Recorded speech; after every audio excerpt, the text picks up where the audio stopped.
என்ன படமா பார்த்துட்டு இருக்க? இல்லையே, ஆடியோ புக் கேட்டுட்டு இருக்கேன். இதை நான் நம்பணும்? நம்புங்க, நம்பிக்கை அதானே எல்லாம். சரி, என்ன படம் பார்க்குறேன்?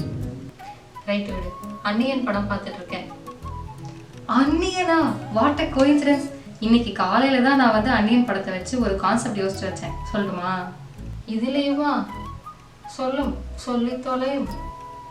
வணக்கம், இது குக்கிடானிக்ஸ். இன்னைக்கு வீடியோல நம்ம ஸ்விட்ச் ஸ்டேட்மெண்ட்டை பத்தி டீடைலா பார்க்க போறோம். சி லாங்குவேஜ்ல நிறைய கண்டிஷனல் ஸ்டேட்மெண்ட்ஸ் இருக்கு. அந்த எல்லா ஸ்டேட்மெண்ட்ஸ்லயும் ரொம்ப ரொம்ப ஈஸியானது இந்த ஸ்விட்ச் ஸ்டேட்மெண்ட் தான். ஒரு ஸ்விட்ச் ஸ்டேட்மெண்ட்டோட வேலையே சர்ச் அண்ட் மேப். அதாவது ப்ரோக்ராம்ல நம்ம ஒரு வேரியபிள் டிக்ளேர் பண்ணிருப்போம் இல்லையா, அந்த வேரியபிளுக்கு என்னென்ன பாசிபிள் வேல்யூஸ் இருக்க முடியுமோ அந்த எல்லா வேல்யூஸுக்கும் தனித்தனியா ஸ்டேட்மெண்ட்ஸை டிஃபைன் பண்ணி வச்சிருப்போம். ஸோ ப்ரோக்ராமோட ரன் டைம்ல அந்த வேரியபிளுக்கு என்ன வேல்யூ வருதோ அந்த பிளாக்கை மட்டும் எக்ஸிக்யூட் பண்றது. ஃபார் எக்ஸாம்பிள், நம்ம இப்போ ஒரு அரித்மெட்டிக் கால்குலேஷன் ப்ரோக்ராம் பண்ணணும் அப்படின்னு வச்சுக்கலாம்.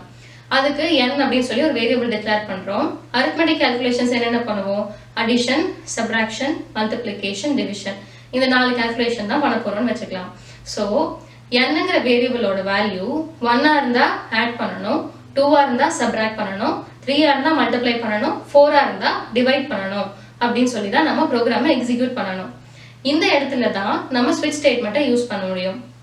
ஸோ nக்கு கொடுக்கக்கூடிய ஒவ்வொரு வேல்யூக்கும் தனித்தனியா நம்ம ஸ்டேட்மெண்ட்ஸை டிஃபைன் பண்ணி வச்சிருவோம். ஸோ என்னோட வேல்யூ 1ன்னு கொடுத்தா ஆட் ஆகணும், 2ன்னு கொடுத்தா சப்ராக்ட் ஆகணும், 3ன்னு கொடுத்தா மல்டிப்ளை ஆகணும், 4ன்னு கொடுத்தா டிவைட் ஆகணும் அப்படின்னு சொல்லி நம்ம வந்து ப்ரோக்ராம்ல டிஃபைன் பண்ணி வச்சிருவோம்.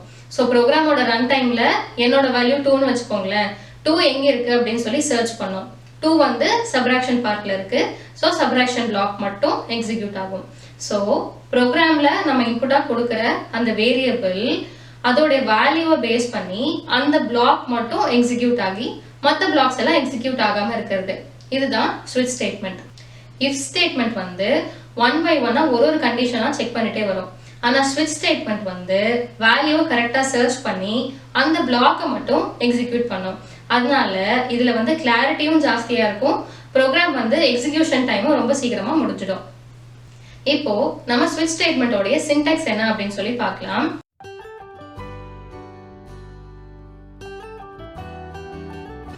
Switch, open bracket, expression, close bracket, open braces, case, value 1, statements, break, case, value 2, statements, break.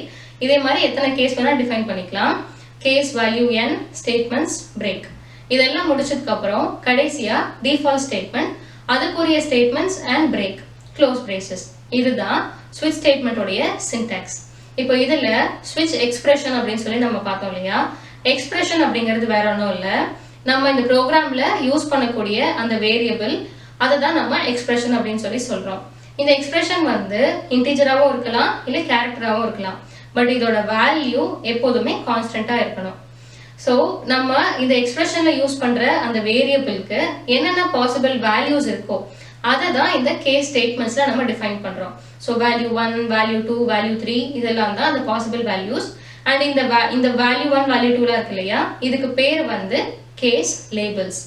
And அதுக்கு கீழே நம்ம ஸ்டேட்மெண்ட்ஸ் ஒரு பிளாக்குக்கும் இருக்கிற ஸ்டேட்மெண்ட்ஸ் கொடுக்குறோம். அப்புறம் பிரேக், அந்த கேஸை டெர்மினேட் பண்றதுக்காக பிரேக் அப்படின்னு சொல்லி ஒரு ஸ்டேட்மெண்ட் கொடுக்குறோம்.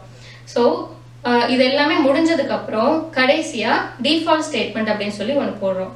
டிஃபால்ட் ஸ்டேட்மெண்ட் எதுக்காகனா, நம்ம ப்ரோக்ராம்ல இந்த வேரியபிளுக்கு கொடுக்குற இன்புட் எதுவுமே இந்த கேஸ்ல வந்து மேட்ச் ஆகல அப்படின்னா டிஃபால்ட் ஸ்டேட்மெண்ட் வந்து டைரக்டா எக்ஸிக்யூட் ஆகும். இதுதான் ஒரு ஸ்விட்ச் ஸ்டேட்மெண்டோட சின்டாக்ஸ் அண்ட் இதோட வர்க்கிங் ப்ராசஸ். சரி, லென்த்தா போயிட்டே இருக்கே, அன்னியன் எப்பதான் வருவாரு?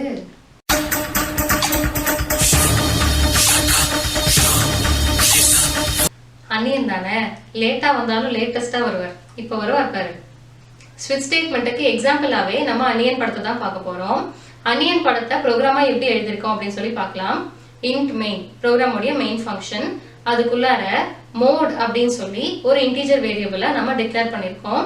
அண்ட் அடுத்து பிரிண்டர் ஸ்டேட்மெண்ட்ல enter the mode of Vikram, number 1 rules, number 2 love, number 3 punishment அப்படின்னு சொல்லி பிரிண்டர் ஸ்டேட்மெண்ட் கொடுத்துருக்கோம். அண்ட் ஸ்கேன்எஃப்ல மோடை வந்து நம்ம இன்புட்டா வாங்குறோம். நம்ம வந்து இந்த ப்ரோக்ராம்ல மோட் அப்படிங்கிற அந்த வேரியபிளை தான் ஸ்விட்ச் பண்ண போறோம். இப்போ அந்த கேசஸை டிஃபைன் பண்ணலாம். ஸோ நம்பர் 1ங்கிறது நம்ம ரூல்ஸ்ன்னு கொடுத்துருக்கோம். ஸோ கேஸ் 1ஆ இருந்ததுன்னா ரூல்ஸ் பேசிட்டே இருக்கிற விக்ரமோட ரோல் வந்து Ambi. So Vikram is Ambi now அப்படின்னு சொல்லி பிரிண்ட் பண்றோம். இதுவே கேஸ் 2 வந்து லவ் பண்ணி நாண்டி கேண்டி சுத்திட்டு இருக்கிறது நம்ம வந்து ரெமோ தான். ஸோ வந்து கேஸ் 2ல வந்து ரெமோ அப்படின்னு சொல்லி பிரிண்ட் ஆகணும். கேஸ் 3 பனிஷ்மெண்ட், அந்தாகாரம் கும்பிவகம் அப்படி சொல்லி நிறைய பனிஷ்மெண்ட் எல்லாம் வந்து அன்னியன் தான் கொடுப்பாரு. ஸோ கேஸ் 3 பனிஷ்மெண்ட் வந்து அன்னியன். ஸோ இந்த ப்ரோக்ராமை நம்ம எக்ஸிக்யூட் பண்ணோம் அப்படின்னா நமக்கு அவுட்புட் ஸ்க்ரீன்ல ஃபர்ஸ்ட் வந்து enter the mode of Vikram, 1 rules, 2 love, 3 punishment அப்படின்னு சொல்லி அவுட்புட் ஸ்க்ரீன்ல நமக்கு டிஸ்பிளே ஆகும். இப்போ நம்ம கொடுக்குற இன்புட் வந்து நம்பர் 2 அப்படின்னு கொடுக்குறோம்னு வச்சுக்கலாம். So mode is equal to 2 அப்படின்னு சொல்லி போய் செட் ஆகும். ஸோ ஸ்விட்ச் கேசஸ்ல 2ங்கிற நம்பர் எங்க இருக்கு அப்படின்னு சொல்லி சர்ச் பண்ணிட்டே இருக்கும்.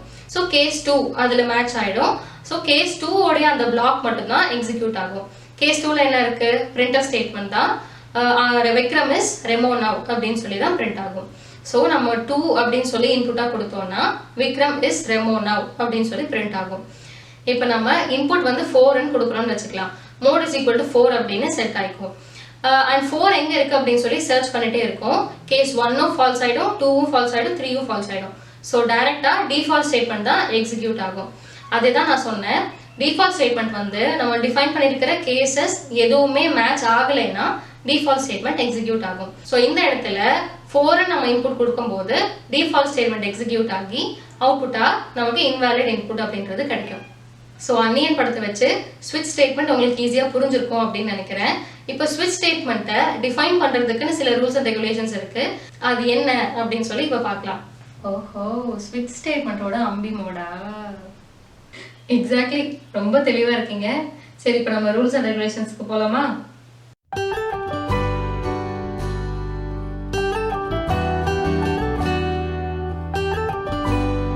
ஸ்விட்ச் ஸ்டேட்மெண்ட்ல நம்ம யூஸ் பண்ற அந்த எக்ஸ்பிரஷன் இருக்கு இல்லையா, அந்த எக்ஸ்பிரஷனுடைய டேட்டா டைப் இன்டீஜராவோ இல்ல கேரக்டராவோ தான் இருக்கணும். அண்ட் அதோடைய வேல்யூ வந்து கான்ஸ்டன்டா இருக்கணும். அடுத்தது கேஸ் ஸ்டேட்மெண்ட்ல இருக்கிற இந்த கேஸ் லேபிள் இருக்கு இல்லையா, இந்த கேஸ் லேபிளோடைய வேல்யூ யூனிக்கா இருக்கணும். ஒரே வேல்யூவை நம்ம 2 தடவை ரிப்பீட் பண்ணக்கூடாது. அப்படி பண்ணோம் அப்படின்னா ஃபர்ஸ்ட் கம் ஃபர்ஸ்ட் சர்வ் மாதிரி முதல்ல இருக்கிற அந்த கேஸ் பிளாக் தான் எக்ஸிக்யூட் ஆகும். அதே வேல்யூ இருக்கிற அடுத்த பிளாக் வந்து எக்ஸிக்யூட் ஆகாது. ஸோ இந்த கேஸ் லேபிளை வந்து நம்ம யூனிக்கா தான் கொடுக்கணும். அடுத்தது இந்த கேஸ் லேபிளோடைய வேல்யூவுமே ஒரு இன்டீஜராவோ இல்ல கேரக்டராவோ சிங்கிள் கேரக்டராவோ தான் இருக்கலாம். ஆனா ஸ்ட்ரிங்கா இருக்கக்கூடாது. இது ஏன்னா சி லாங்குவேஜ்ல ஸ்விட்ச் ஸ்டேட்மெண்ட்டை டிஃபைன் பண்ணும் போதே அவங்க வந்து நியூமரிக் ஆர் சிங்கிள் கேரக்டர் வேல்யூஸை கம்பேர் பண்றதுக்காக தான் இதை யூஸ் பண்றாங்க. அதனால இதுல நம்ம ஸ்ட்ரிங் வந்து யூஸ் பண்ண முடியாது. கேஸ் லேபிள்ஸ்ல ஸ்ட்ரிங் யூஸ் பண்ண முடியாது. அடுத்தது நம்ம பார்க்க போற ரூல் வந்து பிரேக் ஸ்டேட்மெண்ட்டுக்கு.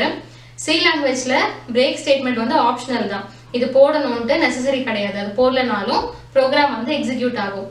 ஆனா ஒரு பிளாக்கை ப்ராப்பரா டெர்மினேட் பண்றதுக்கு நம்ம பிரேக் ஸ்டேட்மெண்ட் கண்டிப்பா யூஸ் பண்ணணும்.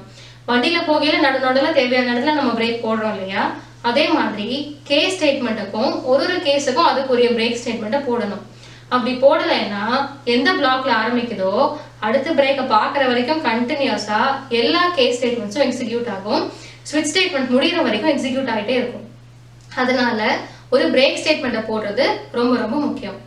இப்போ நம்ம பிரேக் ஸ்டேட்மெண்ட்டை போடாம இந்த அன்னியன் ப்ரோக்ராம் எழுதணும் அப்படின்னா எப்படி அதோட அவுட்புட் இருக்கும் அப்படின்னு பார்க்கலாம். இப்போ இந்த அன்னியன் ப்ரோக்ராம்ல நான் பிரேக்கே போடாம ப்ரோக்ராமை எழுதியிருக்கேன், அதை எக்ஸிக்யூட் பண்றேன். இப்போ ரன் பண்ணும்போது அதே மாதிரி ஆப்ஷன் 1 ரூல், ஆப்ஷன் 2 வந்து லவ், 3 பனிஷ்மெண்ட் அப்படின்னு சொல்லி டிஸ்பிளே ஆகும். இப்போ நான் இன்புட்டா 2 அப்படின்னு கொடுக்குறேன் அப்படின்னா மோட் ஈக்குவல் டு 2ன்னு செட் ஆகும். ஸோ மோட் ஈக்குவல் டு 2ங்கும் போது கேஸ் 2க்கு போய் விக்ரம் இஸ் ரெமோ நவ் அப்படின்னு பிரிண்ட் ஆகும். இங்கே பிரேக் இல்லாததுனால அடுத்த லைன்ஸும் பிரிண்ட் ஆகும். Vikram is Remo now, Vikram is Anniyan now, invalid input அப்படின்னு பிரேக் வர வரைக்கும் கடைசி வரைக்கும் எல்லா ஸ்டெப்ஸுமே வந்து எக்ஸிக்யூட் ஆகும். ஸ்விட்ச் ஸ்டேட்மெண்ட் முடிகிற வரைக்கும் எக்ஸிக்யூட் ஆகாம முடியாது. அதனால ஒவ்வொரு கேஸையும் கரெக்டா டெர்மினேட் பண்றது, பிரேக் போட்டு டெர்மினேட் பண்றது ரொம்ப ரொம்ப முக்கியம். அடுத்தது டிஃபால்ட் ஸ்டேட்மெண்ட். டிஃபால்ட் ஸ்டேட்மெண்ட்டும் ஆப்ஷனல் தான். இதை வந்து ஸ்விட்ச் ஸ்டேட்மெண்ட்குள்ள எங்க வேணா போடலாம். ஃபர்ஸ்ட் கடைசியில தான் போடணும் அப்படின்ட்டு ஒன்றும் கிடையாது. எந்த கேஸுக்கு முன்னாடி பின்னாடி வேணாலும் நம்ம போடலாம். டிஃபால்ட் ஸ்டேட்மெண்ட் போட்டோம் அப்படின்னா ஒருவேளை நம்ம கொடுக்குற இன்புட் வந்து தப்பா இருந்தது அப்படின்னா அதை நமக்கு நோட்டிஃபை பண்றதுக்காக தான் நம்ம டிஃபால்ட் ஸ்டேட்மெண்ட் நம்ம போடுறோம். இது போடலனாலும் ப்ரோக்ராம் வந்து ரன் ஆகும். அடுத்து ஒரு முக்கியமான ரூல் என்னன்னா, இஃப் ஸ்டேட்மெண்ட்ல எப்படி நெஸ்டட் இஃப் இருக்கோ அதே மாதிரி ஸ்விட்ச் ஸ்டேட்மெண்ட்டையும் நம்ம நெஸ்ட் பண்ணலாம். ஸ்விட்ச் நம்ம கொடுக்கலாம். ஆனா ஸ்விட்ச் ஸ்டேட்மெண்ட்டோட மெயின் பர்பஸே ப்ரோக்ராம் வந்து நமக்கு கிளியரா இருக்கிறதுக்காகவும் எக்ஸிகியூஷன் டைம் சீக்கிரமா முடியறதுக்காகவும் தான். இப்போ நம்ம ஸ்விட்சுக்குள்ள இன்னொரு ஸ்விட்ச் நெஸ்ட் பண்ணி போட்டோம் அப்படின்னா ப்ரோக்ராம் வந்து கொஞ்சம் காம்ப்ளிகேட்டட் ஆயிடும், கிளாரிட்டி குறைஞ்சிடும், எக்ஸிகியூஷன் டைமும் ஜாஸ்தி ஆகும். ஸோ நம்ம ஸ்விட்ச் ஸ்டேட்மெண்ட்டை எதுக்காக யூஸ் பண்றோமோ அந்த பர்பஸே சாட்டிஸ்ஃபை ஆகாது. அதனால ஸ்விட்ச் ஸ்டேட்மெண்ட்டை நெஸ்ட் பண்றதை அவாய்ட் பண்ணிக்கிறது பெட்டர். இதுதான் ஒரு ஸ்விட்ச் ஸ்டேட்மெண்ட்டை டிஃபைன் பண்றதுக்குரிய ரூல்ஸ் அண்ட் ரெகுலேஷன்ஸ். இன்னைக்கு வீடியோல நம்ம ஸ்விட்ச் ஸ்டேட்மெண்ட்டை பத்தி டீடைலா பார்த்தோம். அதை எப்படி டிக்ளேர் பண்ணணும், அதோட சின்டாக்ஸ் என்ன, அதோட ரூல்ஸ் அண்ட் ரெகுலேஷன்ஸ் என்ன, அண்ட் ஸ்விட்ச் ஸ்டேட்மெண்ட்டுக்கு அன்னியன் படத்தை வச்சு ஒரு ப்ரோக்ராம் கூட நம்ம பார்த்தோம். இதே மாதிரி ஒரு இன்ட்ரெஸ்டிங் கான்செப்டோட அடுத்த வீடியோல உங்களை மீட் பண்றேன். Until then, இது குக்கே டானிக்ஸ். உணவை பிடி, பாடம் படி.